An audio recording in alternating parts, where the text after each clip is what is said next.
સાહેબ આવી ગયા કે? હા અંદર જ છે. તો સાહેબ ત્યાં ઓછા ગતો હતો. ભાઈઓને જાગરણ હતું. નવી નવાઈ નું બાયું વાળું થઈ ગયું હતું. શું કરવું? જાવ અરવિંદ સાહેબ નથી સેમ્પલ લઈને આવ ફટાફટ. એ ભાઈ માંગલ લેબોરેટરીમાં 50% રાહત દરે રિપોર્ટ કરી વાત સાચી છે? આ વાત સાચી છે. અમુક ફાકા થોડા મારીએ. ગમે હોસ્પિટલના રિપોર્ટ છે ને માંગલ લેબોરેટરીમાં 50% રાહત દરે થઈ જાય. દર્દીને અહીંયા મોવા ધીરુભાઈ આહિર સાહેબના દવાખાનાના સામે માંગલ લેબોરેટરીમાં બોલાવી લ્યો અને નો આવ્યો કે એમ હોય ને તો અમારો માણસ ન્યા આવીને સેમ્પલ લઈ જાય. બરોબર? નામ બોલો બેન. દેલું બેન. આખું નામ બોલો બેન. એ તાર બાપનું નામ દેતો. વાલજીભાઈ કોઈ. બાટલો હોસ્પિટલ હતો ને? હું બાટલો ફાસ કરવા વાળો નથી ભાઈ, સાહેબને બોલાવો.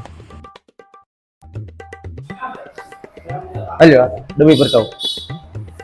હાથ સીધો કરો ભાઈ. અંગૂઠો અંદર રાખી મુઠ્ઠી વાળી દો.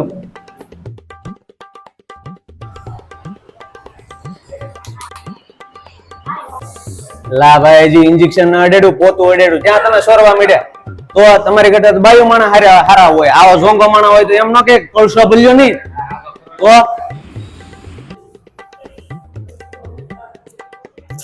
જો મુઠ્ઠી વાળી દો.